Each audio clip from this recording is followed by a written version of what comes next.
Salut tout le monde! Aujourd'hui, je fais la critique et l'analyse et la critique du 13e album de Pink Floyd, qui est A Momentary Lapse of Reason. Cet album-là est sorti au mois de septembre 1987 et c'est le retour pour Storm Thorgerson et le groupe Ignosis, si vous voulez, pour la conception des pochettes. La dernière fois que ce groupe-là, la dernière fois que Thorgerson avait réalisé une pochette pour Pink Floyd, c'était pour l'album Animals. Et donc, ce qu'on retrouve comme image, si vous voulez, sur la pochette, bon, c'est des lits d'hôpitaux avec ce personnage assis sur un des lits. Ces lits d'hôpitaux sur le bord de la mer. Et bon, qu'est-ce que ça signifie? Chacun peut avoir son interprétation personnelle. Je vois ça un peu comme si c'était comme une renaissance, un retour à la vie de Pink Floyd. Bon, ces lits d'hôpitaux sur le bord de la mer et la mer qui représente l'eau, donc la vie en quelque sorte. Bon, retour à la vie puisque c'est le premier album sans Roger Waters.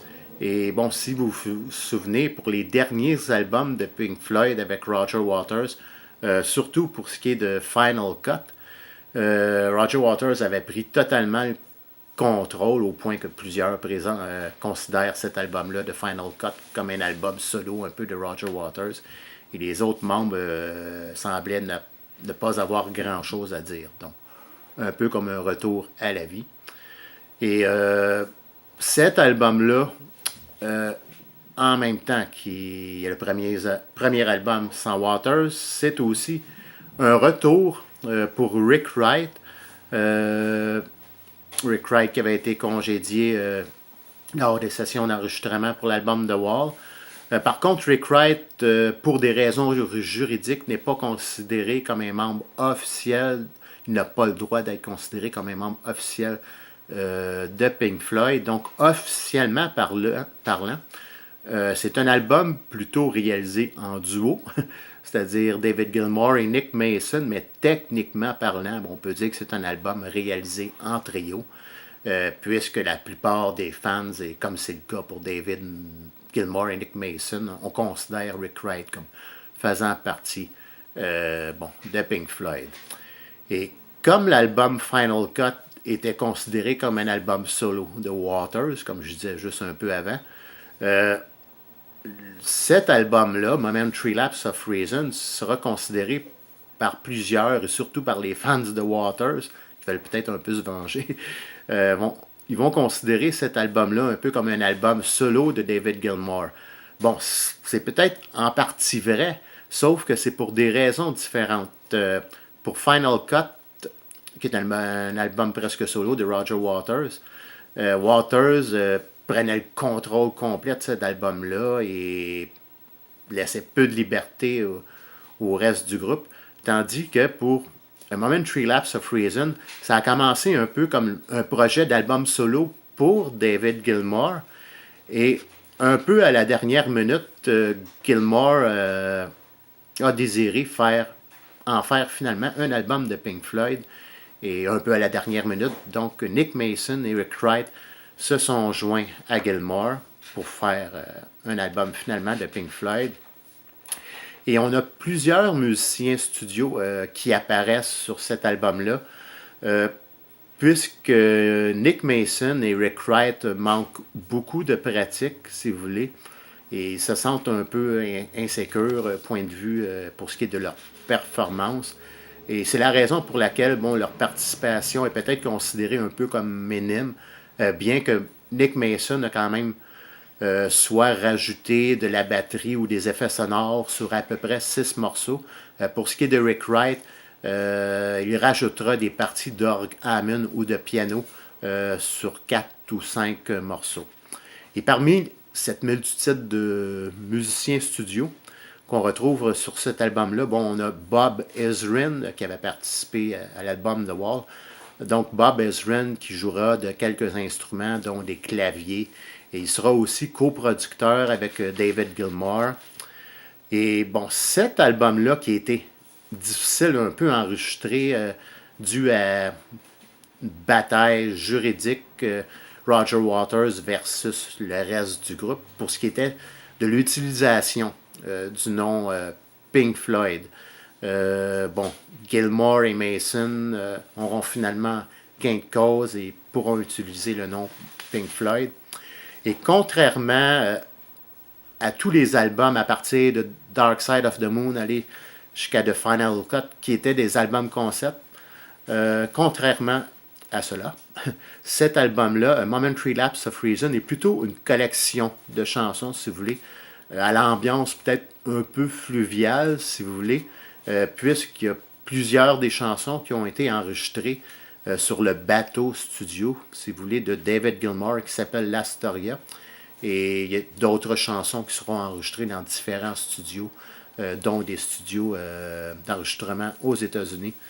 Donc, c'est un album au son plus planant, un album qui sonne plus Pink Floyd, finalement, si on compare à The Final Cut. En tout cas, c'est mon avis personnel. Mais qui sonne planant, mais en même temps plus commercial, très commercial. Cet album-là a vraiment un son des années 80, plus pop, plus industriel un peu. On a des trucs comme des boîtes à rythme, percussions, un peu d'échantillonnage. Il y a certaines chansons un peu aussi qui font penser peut-être à de la musique de film. C'est un peu mon opinion. Cet album-là contient 10 chansons, 10 ou 11 chansons, si vous voulez.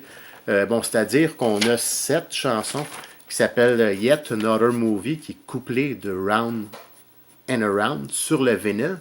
Mais pour ce qui est de la réédition CD, on a séparé ces deux chansons-là. Donc, libre à vous de considérer que cet album-là contient 10 ou 11 chansons. Donc, on y va avec la première chanson qui est Signs of Life, qui est vraiment une de mes préférées de l'album. J'aime beaucoup l'atmosphère, c'est vraiment un morceau très ambiant. J'aime beaucoup autant les claviers que la guitare, et c'est un 9.5 sur 10. Morceau suivant qui est Learning to Fly, qui est un bon morceau, qui est parmi les meilleurs de l'album, même si c'est pas ma préférée. Bon, c'est la chanson quand même assez accrocheuse, mais en même temps, bon, ça sonne commercial.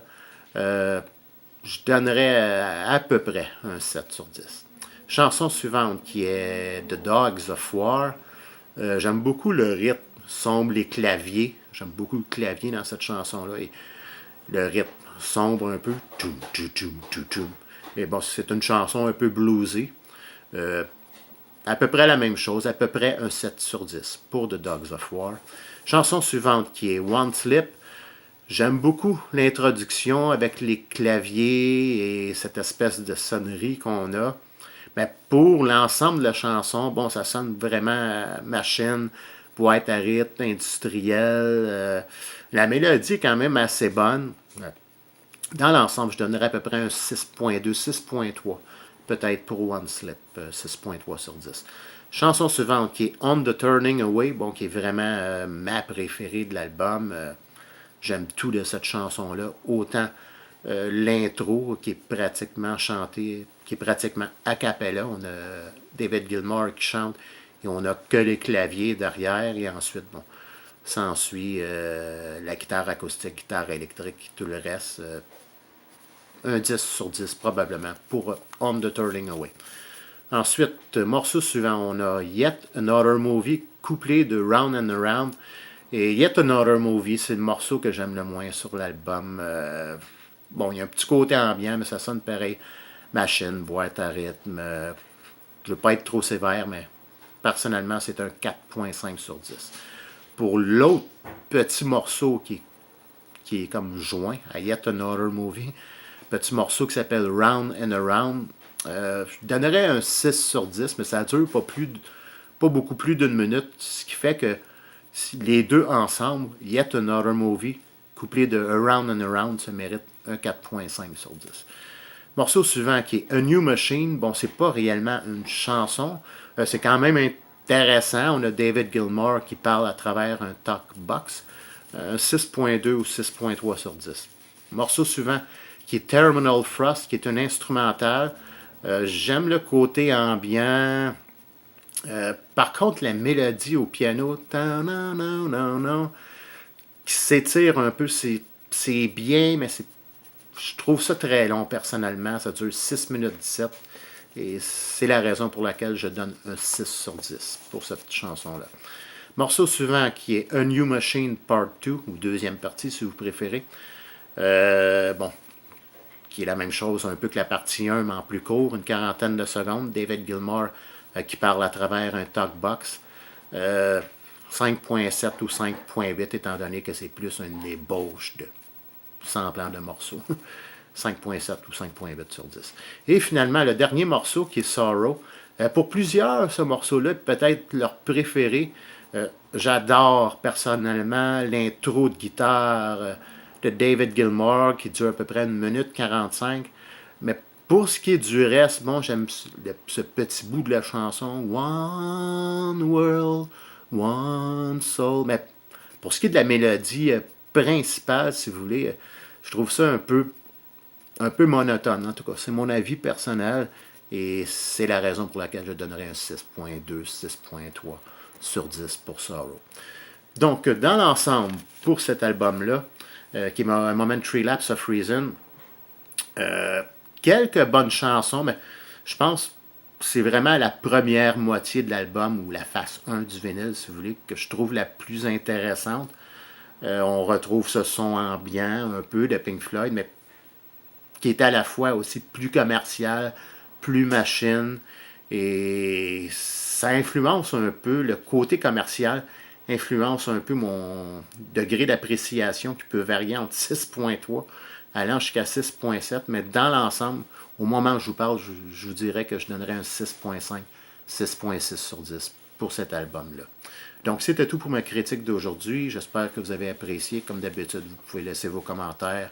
Vous pouvez me dire quelle note vous donneriez à ces chansons-là.